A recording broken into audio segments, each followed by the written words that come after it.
par les processus de paix de Luanda et de Nairobi, le Rwanda a prouvé que vos déclarations ne lui importent guère. Le cessez-le-feu du 4 août 2024 n'a été pour lui qu'une chimère et il s'est pris d'ignorer vos avertissements du 26 janvier, allant jusqu'à bombarder des hôpitaux et des maisons dans la ville de Goma. Pas plus tard que dimanche le 26 janvier, le Rwanda, pays contributeur en troupes des Nations Unies, par le truchement de son représentant, a considéré ce Conseil comme complice de sa déstabilisation, allant jusqu'à associer la MONUSCO à cette démarche invraisemblable. Si cette stratégie a porté des fruits par le passé, le temps de la manipulation et du mensonge est désormais révolu. La vie de la population civile, privée de moyens de subsistance depuis maintenant 4 jours à Goma, dépend des décisions que vous devez prendre aujourd'hui. Nous ne sommes pas venus aujourd'hui pour vous dire ce que vous ne connaissez pas, mais nous sommes venus vous demander de prendre le courage de faire ce qui est droit et ce qui est dans vos prérogatives. Les vies des civils ne peuvent pas être pendues à la machinerie politicienne qui observe sans agir. Nous exigeons des actions. Reconnaître la responsabilité du Rwanda dans les violations multiples de notre souveraineté, ainsi que dans les atrocités qu'il commet, a été insuffisant pour qu'il cesse sa poursuite du conflit. Les victimes ne sont plus seulement congolaises. Le Rwanda a frappé l'Afrique et l'Amérique latine, en tuant des militaires sud-africains, malawites et uruguayens venus protéger les civils. Il a frappé ce Conseil en tuant des casques bleus de la MONUSCO. N'est-ce pas une preuve suffisante pour vous que lors de chacune des réunions convoquées par ce Conseil, la liste des orateurs regorge de pays d'Afrique et d'ailleurs, cherchant à vous pousser à agir? Dimanche, c'était l'Afrique du Sud, le Burundi, l'Uruguay. Aujourd'hui encore, nous sommes rejoints dans un esprit de solidarité par nos frères et sœurs de l'Angola, de l'Afrique du Sud, de l'Uruguay, du Guatemala, du Zimbabwe, du Sénégal, du Burundi. Tous ont répondu, car l'humanité est en jeu. Tous sont venus voir ce que vous allez faire.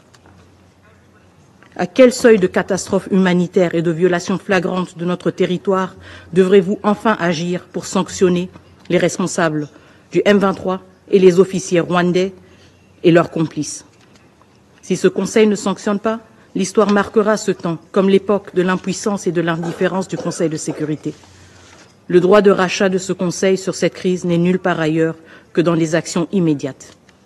Et déjà, nous voyons venir une manœuvre prévisible. Le Rwanda, qui a délibérément dirigé cette guerre sur le territoire d'un autre État souverain, le nôtre, commence à revendiquer que les combats atteignent son propre sol. Mais que pouvait-il espérer? Une guerre, Excellence, ne connaît pas de frontières. Elle est sale. Elle consume tout sur son passage, les forts comme les faibles. Les 72 dernières heures ne sont qu'un échantillon de la tragédie régionale qui menace. Une tragédie que le peuple congolais connaît depuis des décennies. Une tragédie nationale que ce Conseil peut encore arrêter et une tragédie régionale que ce Conseil peut prévenir par une action résolue et courageuse. Monsieur le Président, certains voudraient faire croire que l'inaction est une solution africaine. Nous sommes un pays africain sous attaque. Mais cette attaque dépasse nos frontières. Elle est une attaque contre le multilatéralisme, contre les principes même des Nations Unies, contre chacun de nous. Laisser cette crise s'enliser sous prétexte qu'elle serait un problème africain, nécessitant une solution africaine, revient à trahir l'esprit de solidarité internationale qui fonde cette organisation et l'esprit de responsabilité, de sécurité collective qui justifie même votre présence comme membre de ce Conseil. Nous réitérons avec insistance nos 5 demandes urgentes. 1. Le retrait immédiat des troupes rwandaises et la cessation des hostilités. 2. La mise en place de sanctions ciblées contre la chaîne de commandement des RDF et les décideurs politiques rwandais. 3. L'imposition d'un embargo sur les ressources naturelles déclarées comme rwandaises, en particulier le coltan et l'or. 4. La révocation du Rwanda en tant que contributeur de troupes aux Nations Unies. On ne peut être à la fois agresseur et prétendre jouer un rôle dans la promotion de la paix. 5. La transparence totale sur les transferts d'armes au Rwanda. Ces transferts doivent être arrêtés immédiatement pour empêcher qu'ils continuent à alimenter la violence et l'instabilité. Monsieur le Président, nous sommes ici parce que c'est ici que le monde doit gérer ses défis. C'est ici, si ce Conseil échoue, La rue va s'en charger.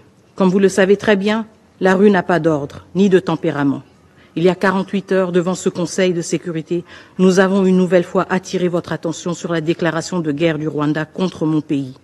Une balle qui frappe dans le cœur ne saurait laisser le reste du corps indifférent.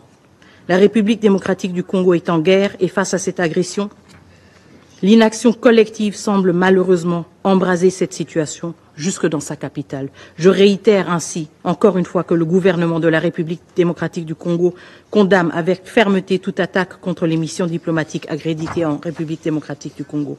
Cependant, l'indifférence n'est plus une option. Ce Conseil ne devrait se permettre de rester passif, car chaque jour sans réponse concrète fait grandir le prix du silence.